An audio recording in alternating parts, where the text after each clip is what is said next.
This article isn't real. It is a work of your imagination. This experience is being fed to you by a holographic device which is in your head, quite literally so, just kidding. A paper submitted by scientists in October last year on precise multimodal optical control of neural ensemble activity finally got published recently this year.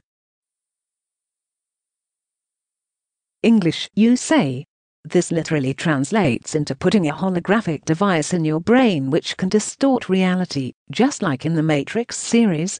Researchers from University of California Berkeley announced this futuristic concept to the world recently, where they revealed a holographic device that can simulate false sensations in the brain which would cause us to interpret reality in a completely different way. The working principle of the holographic device.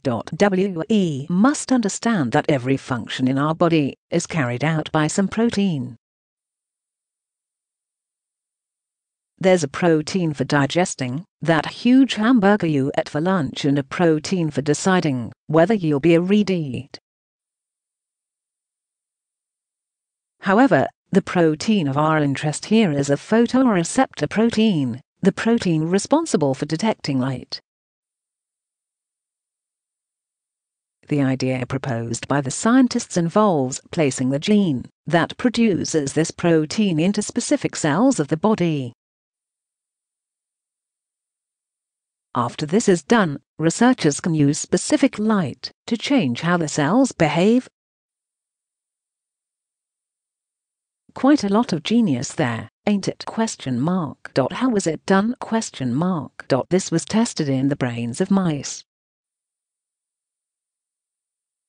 Each of the 2,000 to 3,000 neurons in the chunk of the brain, somatosensory cortex, for the brighty ones of us, was outfitted with a protein that, when hit by a flash of light, turns the cell on to create a brief spike of activity. The major breakthrough here was finding a way to target each cell individually without hitting all at once. The problem here was that each neuron, being thinner than human hair, couldn't be targeted individually. Scientists thus turned to 3D holography. Computer-generated holography bends and focuses light to create a 3D pattern. This precision technique was able to pinpoint to one neuron at a time. They could do this 300 times a second with different sets of neurons. UC Berkeley even uploaded a video on YouTube explaining the phenomena. Here's the original paper for further reading. What this means for all of us: as scientists improve their technology, they plan to start capturing real patterns of activity in the cortex, in order to learn how to reproduce sensations and perceptions, to play back through their holographic system. The team hopes to create a device that can constantly read activity in the brain, and use that to decide which neurons to activate, in order to simulate a desired brain response. This is literally talking to the brain in its own language. Owing to this fact, it will now be easy to replace lost sensations after nerve damage. A few years ago, this wouldn't have been possible since such techniques weren't considered suitable for humans.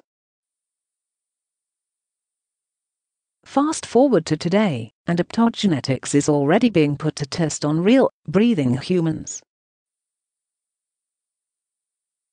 Michio Kaku had once said, "What we usually consider impossible are simply engineering problems, there's no law of physics preventing them." Close quote. This is a real testimony to the fact. Hats off, mankind.